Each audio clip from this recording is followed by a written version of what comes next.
31 mwezi wa kwanza mwaka 2016 tunasherehekea sikukuu ya Mtakatifu Yohane Bosco, msimamizi, baba na mwalimu mkuu wa vijana, na tunayo furaha kubwa kwa kuwa katika siku hii tunashuhudia kutoa nasiri mara kwa maisha ya vijana wetu wawili, Frère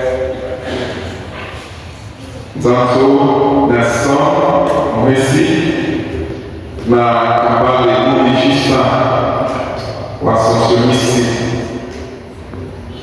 Basi tufurahi kumshukuru Mungu na kumsifu kwa wema na baraka yake kwetu sisi, na tutaomba maombezi ya Mtakatifu Yohane Bosco, yeye aliyeshughulikia sana vijana, ashughulikie vijana wetu na kuamsha ndani mwao miito ya kitawa.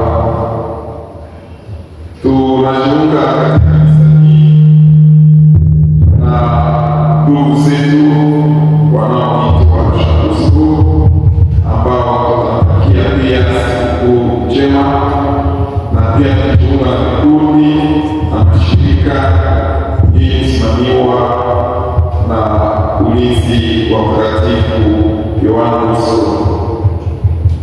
Tutaongozwa na kwaya ya wafanyakazi Karason kutoka parokia ya Shambwe,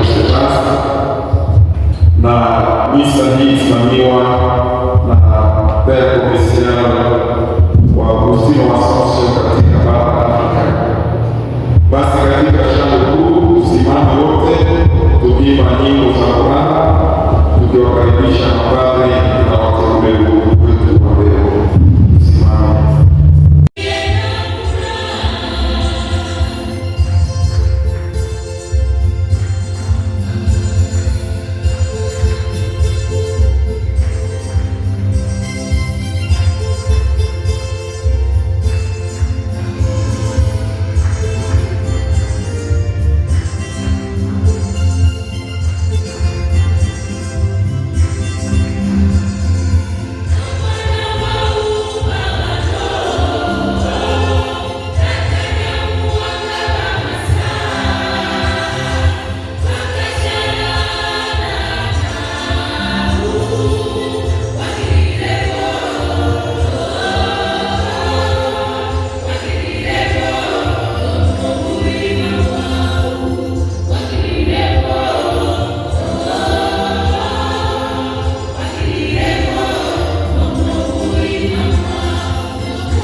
wetu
wema wako ee Baba Mtakatifu, uimarishe mapenzi ya watumishi hawa, neema ya ubatizo wao ikiongezewa na vifungo hivi vya naziri ipanushwe bila mipaka.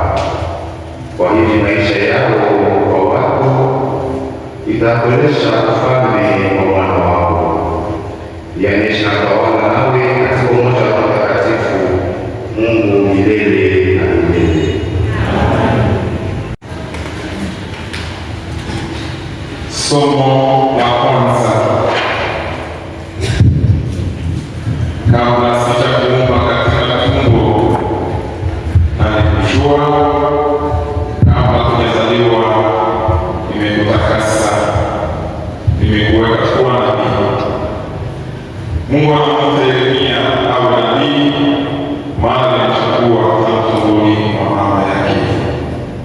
Vivyo hivyo Mungu anatuchagua sisi pia ili tumshuhudie kati ya watu kupitia naziri, kupitia maisha yetu.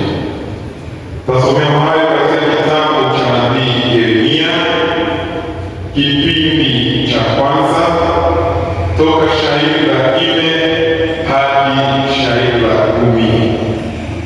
Kaka ndugu zangu wapenzi, tujiweke tayari kwa kusikiliza.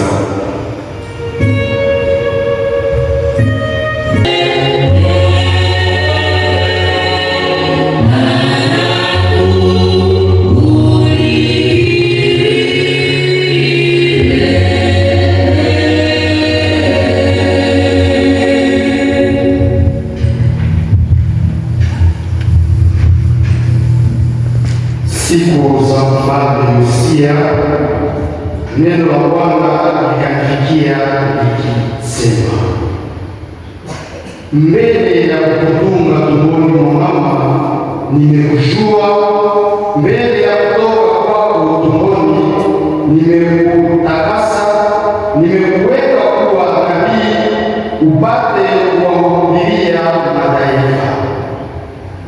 Nikasema, Bwana Mungu, tazama, siwezi kusema, maana mimi ni kijana.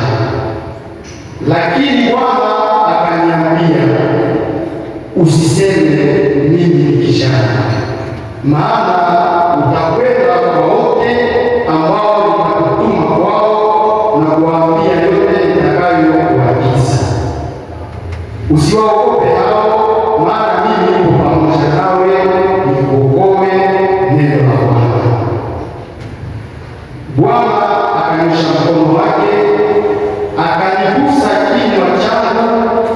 Bwana akaniambia, tazama, nimetia maneno yangu kinywani mwako. Tazama, nimekuweka leo juu ya mataifa na juu ya falme, upate kumgoa na kukomoa na kuangamiza na kuharibu na kujenga na kupanda.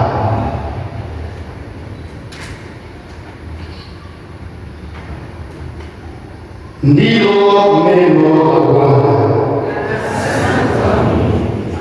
Somo la Injili. Tukae katika mapendo ya Mungu, tukijitahidi kushika amri zake na kubaki waaminifu kwa maagano yetu mbalimbali. Tunakuwa rafiki wa Yesu tukitenda anayotuamuru, yeye aliyetuchagua tuwe watumishi wake, watumishi wa kueneza ufalme wake. Hayo tunayapata katika Injili ya Bwana wetu Yesu Kristo kama ilivyoandikwa na Mtakatifu Yohane kipindi cha 15 toka shairi la 9 hadi la 17. Basi tasimama na heshima tukiimba pamoja na waimbaji kwa shangilio la Injili.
zao.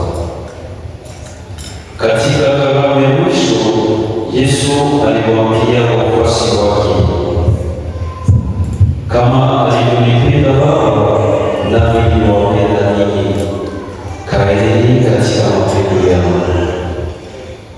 Mkishika amri zangu, mtakaa katika mapendo yangu, vile kama mimi nilivyoshika amri za Babangu na kukaa katika mapendo yake. Nimewaambia hayo, furaha yangu iwe ndani yenu na furaha yenu iwe kamili. Hii ndiyo amri yangu, mpendane kama nilivyowapenda ninyi. Mtu hawezi kuwa na mapendo makubwa zaidi kuliko kutoa uzima wake kwa ajili ya rafiki zake. Ninyi mmekuwa rafiki zangu mkitenda ninayowaamuru. Ninyi siwaiti tena watumishi, kwa maana mtumishi hajui bwana wake anafanya nini, lakini ninyi nimewaita rafiki, kwa sababu nimewajulisha yote niliyoyasikia kwa Babangu.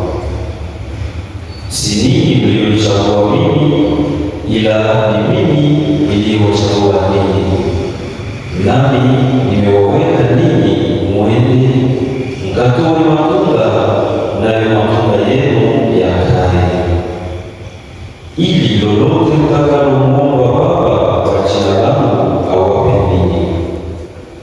Haya nawaamuru ninyi, mpendane.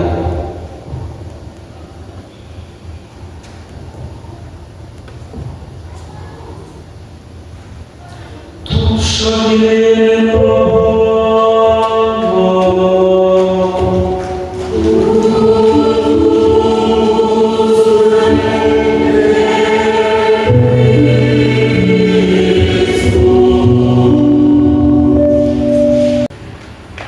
Wajionee mbele wale watakaoweka nadhiri za daima. Frère Zanzu Messi Nelson. Mimi hapa.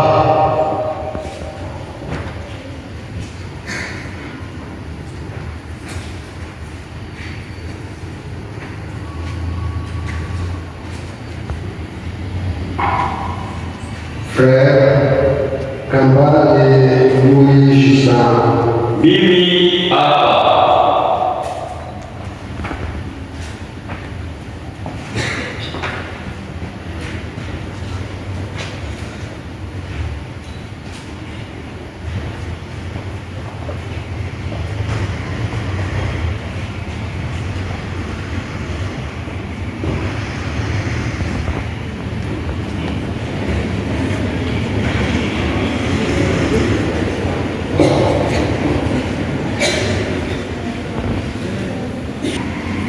Ndugu Nelson na Justin, unaomba nini kwa Mungu na kwa kanisa lake?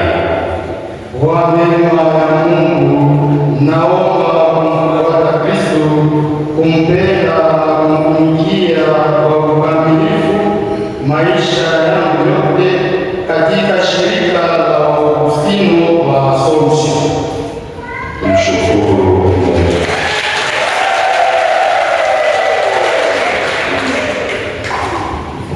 Tunaomba wateule wakae kwa nafasi zao atareni na tujitayarishe kufuata hotuba kuwaunga mkono na kuwashinikiza kwa sala. Ndugu na dada, neno la Mungu linatufundisha leo kwamba wito ni zawadi, si kitu mtu anashipatia mwenyewe. Tunalisikia hili wazi kupitia wito wa nabii Yeremia. Mungu anamwambia, kabla hujazaliwa nilikujua, toka tumboni mwa mama yako nilikutenga kwa ajili yangu. Kweli Yeremia alikuwa kijana, alikuwa na hofu, alijiona kama hana uwezo, lakini Mungu anamwambia, sio kwanza kufanya kitu kizuri, sio kwanza kujitayarisha, bali nilikujua kabla ya yote. Ndugu wapenzi, hapo ndipo tunaelewa maana ya wito. Mungu hutangulia, kama alivyosema Padre Emmanuel, mwanzilishi wetu. Wito ni kazi ya Mungu kwanza, kabla ushawishiku la mtu. Ndugu zangu Nelson na Justin, wito wenu okuanzia kwenu okutokana na mipango yenu wala shuhudi yenu. Mungu ndiye aliyewaza maisha yenu mapema, kabla hamjajua kuongea. Mungu tayari alikuwa anawaza ninyi mtakuwa wangu, mtatumikia katika kanisa langu. Kwa hiyo wito hauanzi siku ya kutoa nasihi kama leo, hauanzi hata siku mtu anaishi moto moyoni kakuzavela motivation. Wito unachia katika moyo wa Mungu. Katika maandiko tumesikia jibu ya Yeremia, mimi ni kijana, sijui kuongea, sijui kusema. Lakini Mungu akamwambia, sawa, tutaona baadaye. Lakini alimwambia, usiogope, mimi niko pamoja nawe. Shalom. Hapo ndipo kiini cha wito kiko. Si uwezo wa mtu, bali ni uwepo wa Mungu. Hili ndilo Padre Emmanuel anatuonya. Hatuiti kwa sababu tuna nguvu, bali kwa sababu Mungu yuko pamoja nasi. Hatutumwi kwa sababu sisi ni wakamilifu, bali ili tuwe vyombo vya ufalme wa Mungu. Ndio maana maisha ya kitawa yanafundisha unyenyekevu. Sio sisi tuliochagua Mungu kwanza, ni Mungu aliyechagua. Kwa hiyo hatujisifu, bali tunashukuru. Kweli katika dunia watu wanahangaika wapate cheo, wapate gari, wapate pesa, wapate heshima.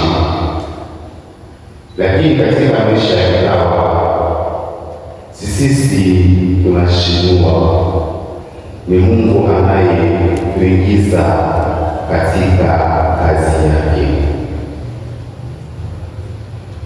Ndugu na dada, Mungu bado anaita leo, na nasiri za milele tunazosherehekea leo si ushindi wa mtu, bali ni uaminifu wa Mungu unaonekana katika maisha yaliyotolewa kwake.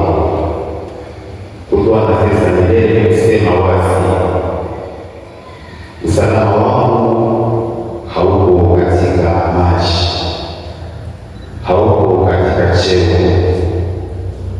hauko katika mafanikio, usalama wao uko kwa Bwana.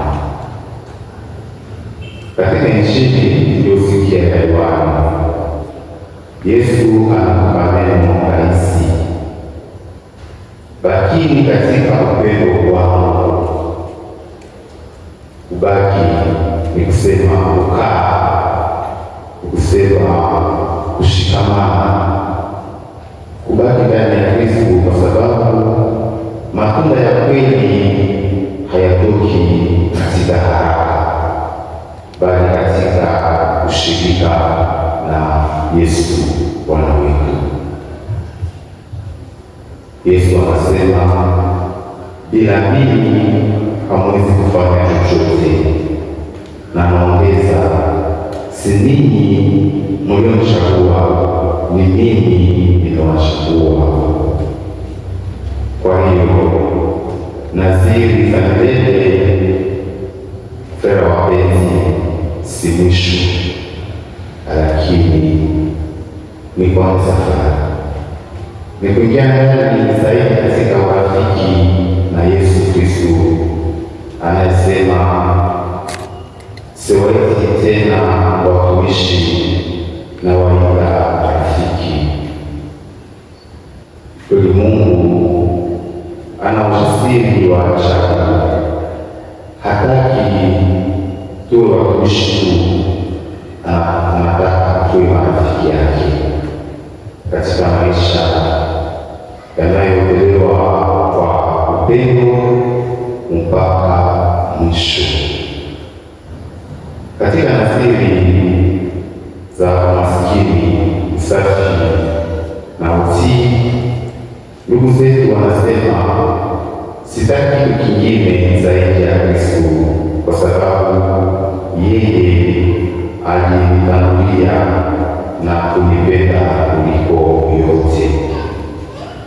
Umaskini wanataka kusema, si mali, si nguo, bali Mungu ndiye utajiri wangu. Ni kuweka moyo huu, kushiriki kidogo ulicho nacho, kuishi maisha ya kawaida ya unyenyekevu. Bwana wetu Yesu Kristo ndiye mfano wetu, ndiye mfano wa Masihi. Yeye alizaliwa maskini, akaishi maskini, akafa msalabani maskini. Katika maskini tunakuwa karibu zaidi naye. Usafi wa moyo ni zawadi ya mapendo kwa Mungu. Ni kusema, Bwana nakupenda wewe peke yako. Usafi si kukosa ndoa tu, ni kuwa na moyo huru wa kupenda wote, kuweka Mungu nafasi ya kwanza katika maisha ya kila siku. Usafi wa moyo unaonekana kuwa mwaminifu katika macho, kuwa mwaminifu katika mawazo na maneno, kuepuka mahusiano yasiyo safi na kukaa karibu na sala. Utii ni kusema, si mapenzi yangu bali mapenzi yako. Utii sio unyonge. Utii ni kuweka mapenzi yako chini ya mapenzi ya Mungu yanayokuja kupitia viongozi na kanisa. Katika maisha ya kila siku, utii unaonekana kwenye kusikiliza kabla ya kujibu, kufanya kile ulichotumwa kwa moyo wa furaha. Yesu mwenyewe alikuwa mtii hata kufa msalabani. Kwa hiyo kila mara unapokuwa mtii, unafanana zaidi na Yesu Kristo Bwana wetu. Ukaristia huu utii tutie basi nguvu,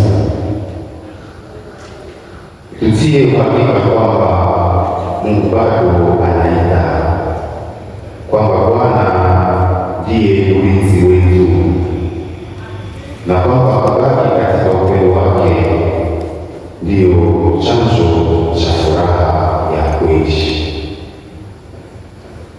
Ee Bwana Mungu, nakushukuru kwa zawadi ya ndugu zetu hawa Justin na Nelson. Umewaita kila mmoja kwa jina lake,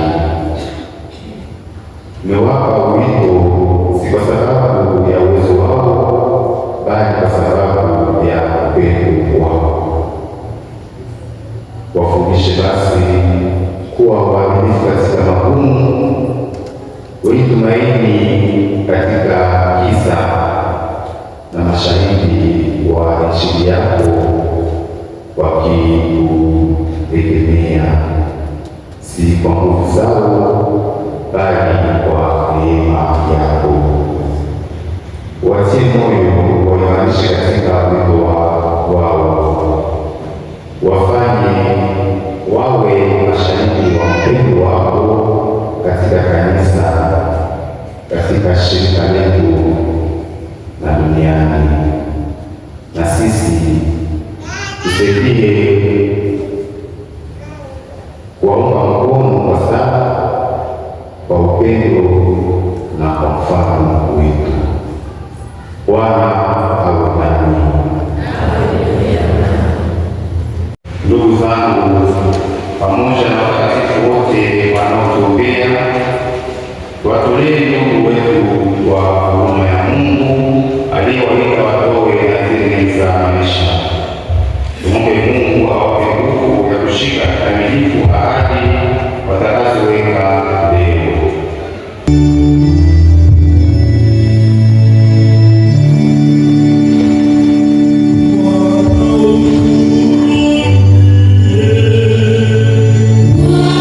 Wow.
jaza moto wa mapendo yako moyo wa wana wako hawa watakaoweka nadhiri za milele.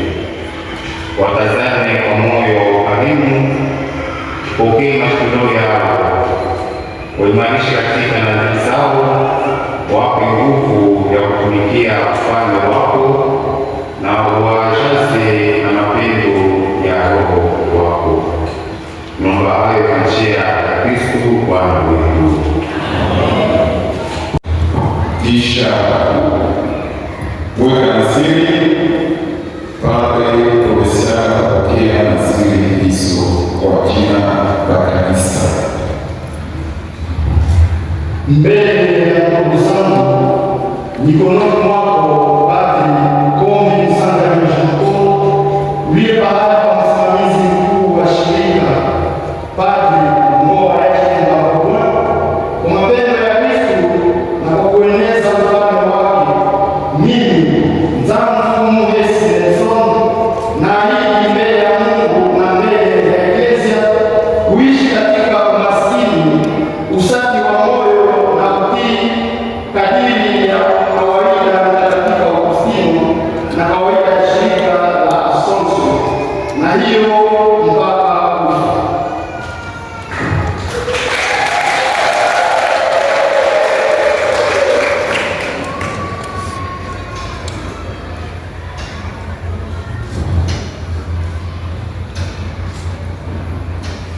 Mbele ya ndugu zangu, mikononi mwako Padri Kombi Musanga Mshoko, uliye bahari wa msimamizi mkuu wa sheria Padri Ngoa Etienne Bakoma, kwa mapendo ya Kristo na kwa kueneza ufalme wake, mimi Kambale Muli Justin na ahidi mbele ya Mungu na mbele ya Eklesia kuishi katika umaskini, usafi wa moyo na utii kadiri ya kawaida ya Mtakatifu Augustino na kawaida ya shirika la Assumption, na hiyo mpaka kufa.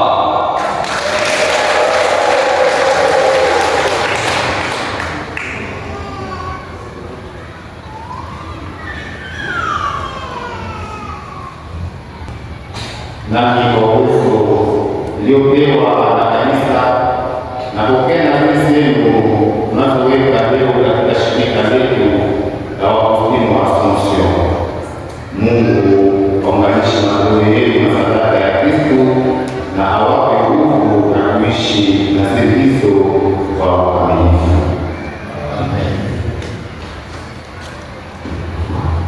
Wale walioweka nadhiri, ndugu Justin na Nelson, wataelekea sasa altareni kuweka sahihi kwa nadhiri walizoweka.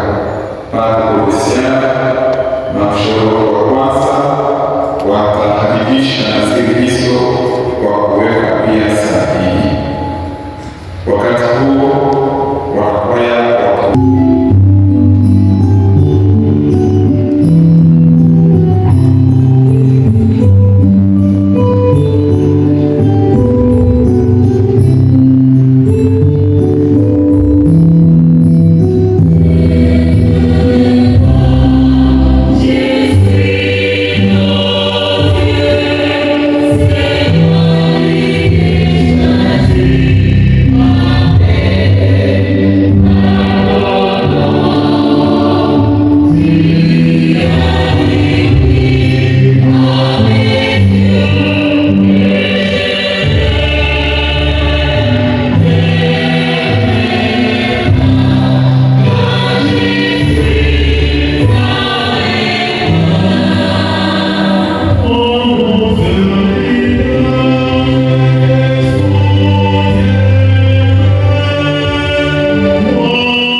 Ee Bwana, viumbe vyote vyaimba sifa zako, kwani unaongeza utakatifu wa Eklesia yako.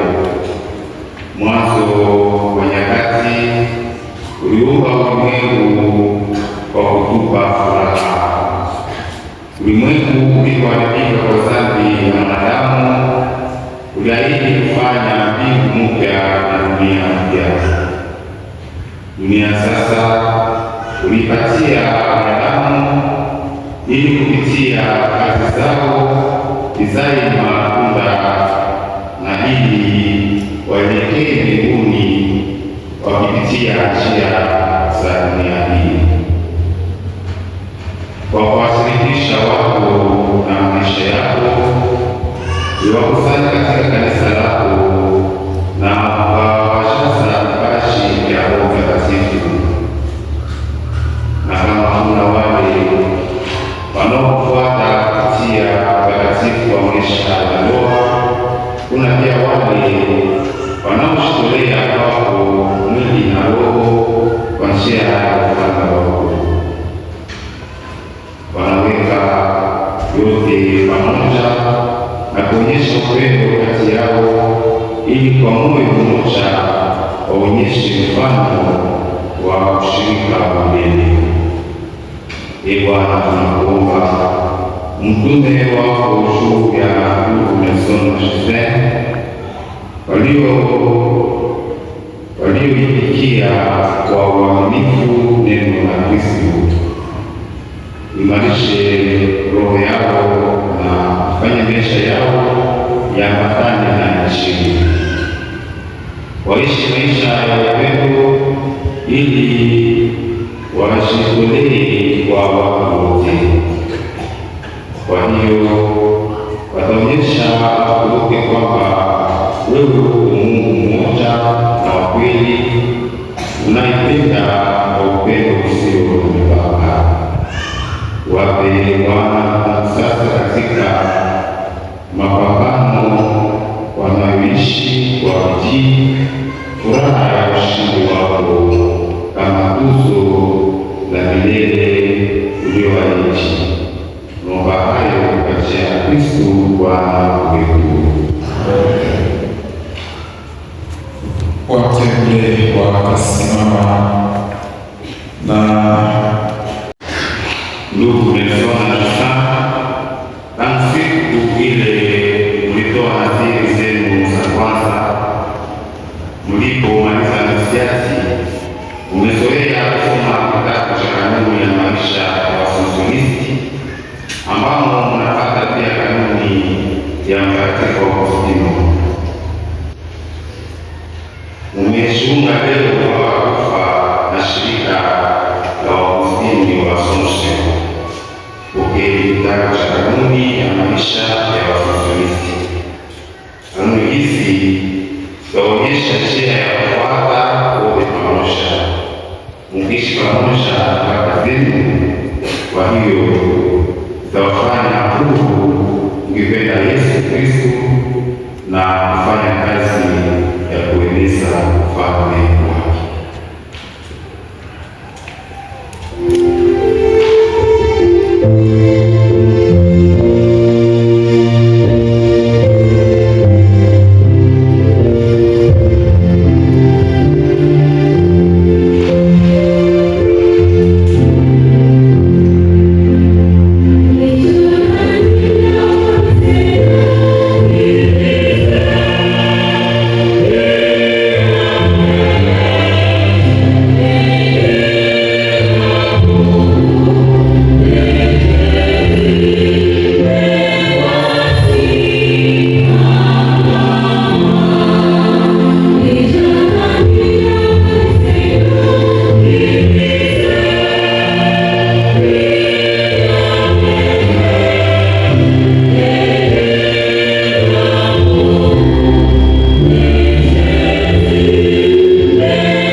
tutapewa mshumaa wenye kuwaka, mshumaa unaotukumbusha kazi yetu kama Wakristo ya kumfuata Kristo aliye mwanga wa dunia na kuwa pia mwanga na chumvi mahali tulipo.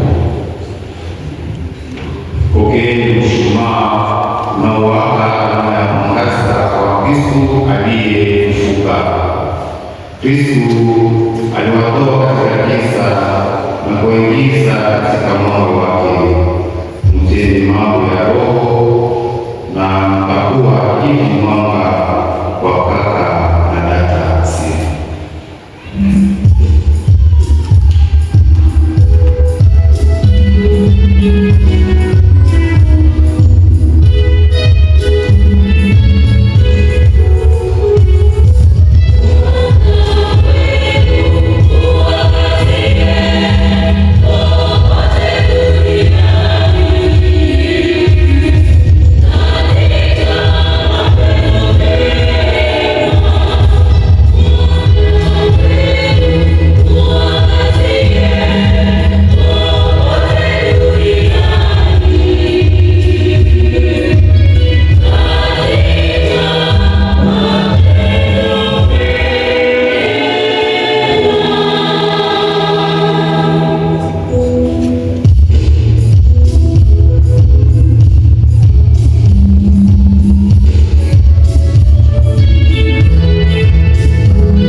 Ndugu Nelson na Justin, sasa mmekuwa wanamemba wa shirika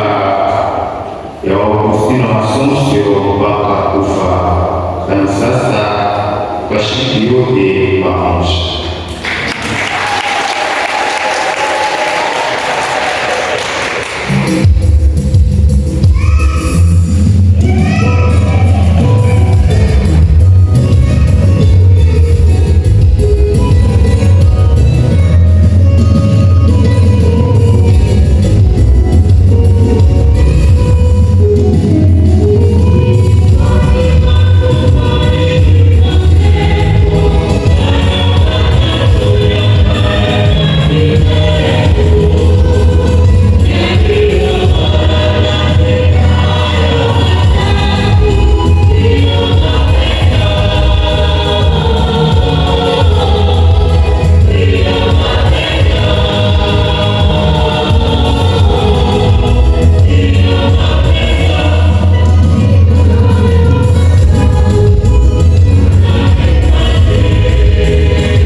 Ndiye mwana-kondoo wa Mungu anayeondoa dhambi za dunia. Heri wengi kualikwa kwa karamu ya Bwana.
waliojitolea wako wawashwe na moto wa Roho Mtakatifu wako, waishi milele kuungana na mwana wako, yeye anaishi na kutawala milele na milele.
leo tutamwalika mmoja wa wale waliotoa siri za milele kwa neno la shukrani.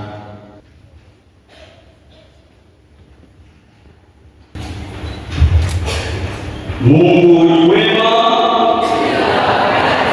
na kila wakati. Tulitayarisha neno kwa lugha ya Kifaransa na ni neno la shukrani kwa Mungu, kwa wazazi wetu, kwa shirika nzima ya Waagustino wa Assumption na kwa ndugu na marafiki wanaotusaidia kumtumikia Mungu na kumjua tena zaidi. Allocution relative à la profession solennelle des frères Nzanzu Muhesi Nelson et Kambale Mouli Justin. Révérend Père Kombi Moussangania Jean-Paul, provincial des Augustins de l'Assomption en Afrique.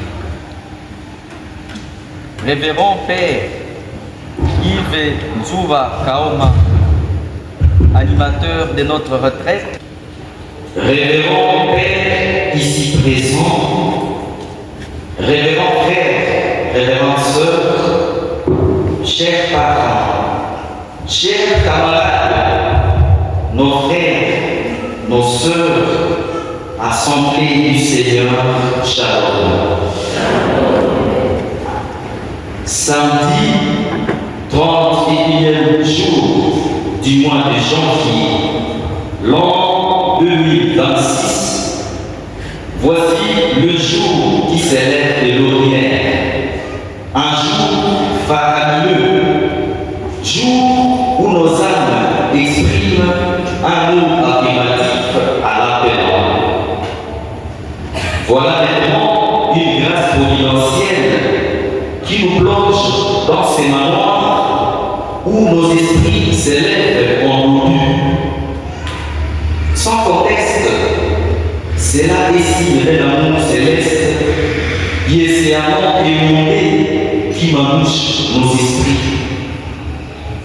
Une révérence bien méritée s'avère primordiale au devant du Maître des cieux qui déferle à nos êtres ses dons gracieux. Un questionnement. Quelle disposition faut-il face à l'appel du Maître qui nous veut dans sa vie? Pour oser réponse à cette question, il vient d'élucider que quand le cri du Seigneur retentit dans nos cœurs et quand sa parole en vrai nous désaltère, nous ne pouvons plus rien que nous disposer sur ce chemin pour nous empêtrer dans sa folie lucide, une folie avérée qui attire nos pas vers ceux du Christ.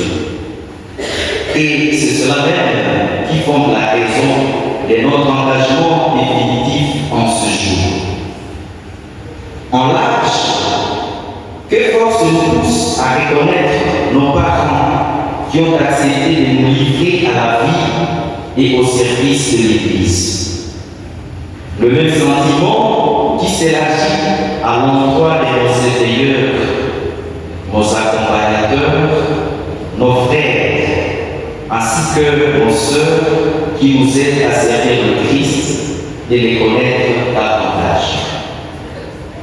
Quand nous, l'amnésie s'évanouisse pour que vibre la souvenance de nous incliner devant nos autorités comme générales et provinciales qui ont favorisé notre insertion dorénavant perpétuelle dans la congrégation des Augustins de l'Assomption. À noter que ce jour ne s'est levé ex nihilo. Le révérend Père Yves Nzouva Kaoma nous y a spirituellement préparés à travers le thème sur l'identité religieuse vécue en Assomption.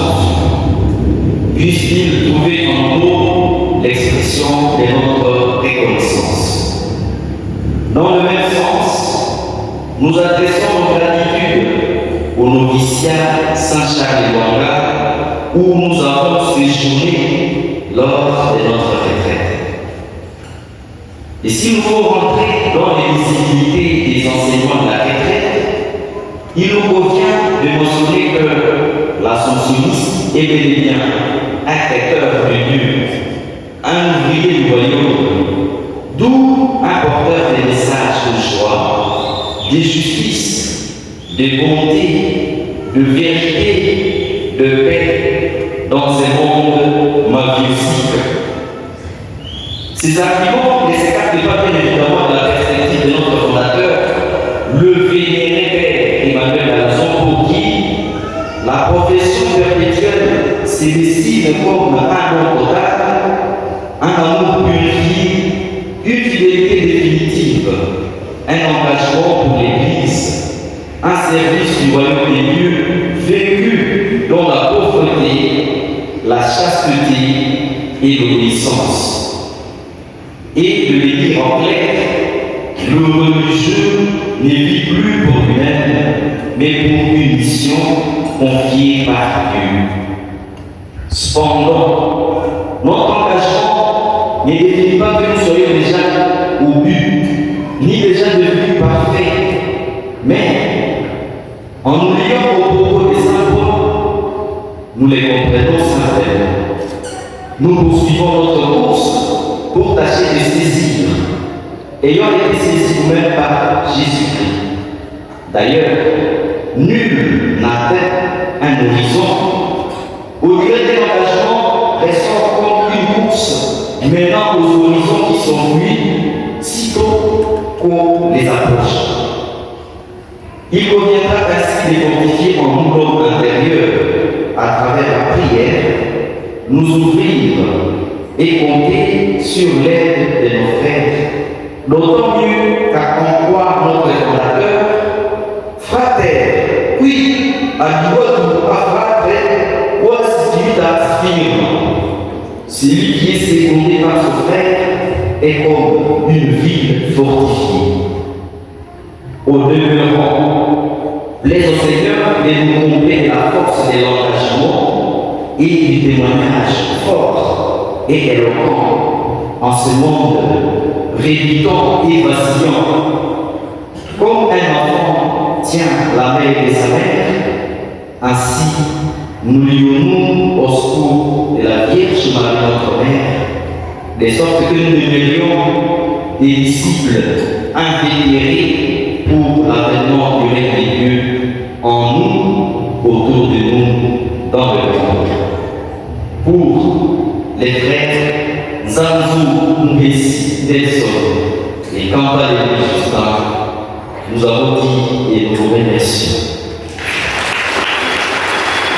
Msimamizi wa vijana atufundishe pia jinsi nzuri ya kusaidia vijana kutambua uwito wao na kuwa misingi kamili ya jamaa zetu na kanisa letu.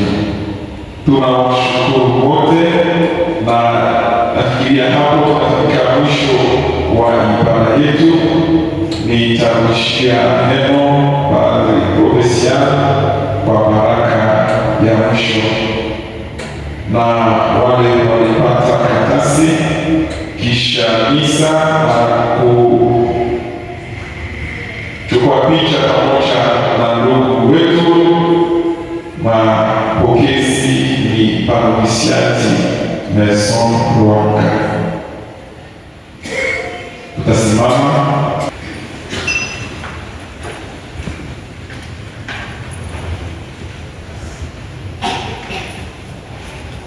Bwana awe nanyi.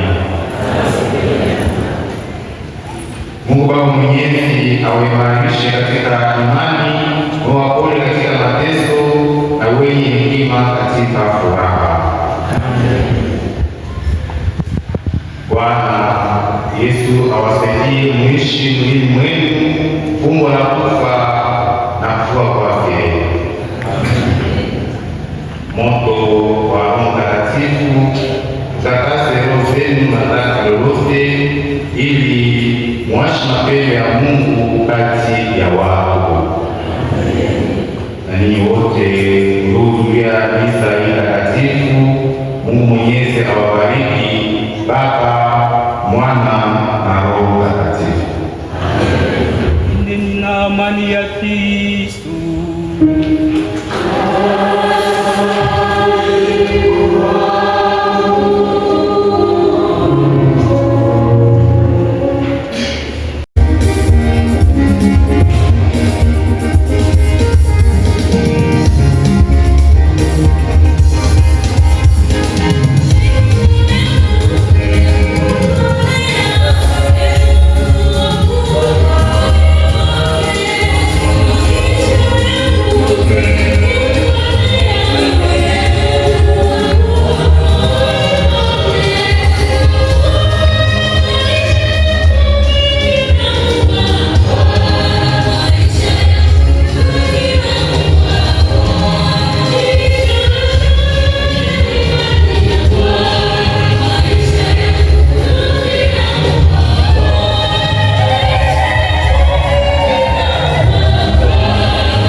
Merci beaucoup de pouvoir les accueillir avec vos applaudissements, de pouvoir nous avoir. Merci.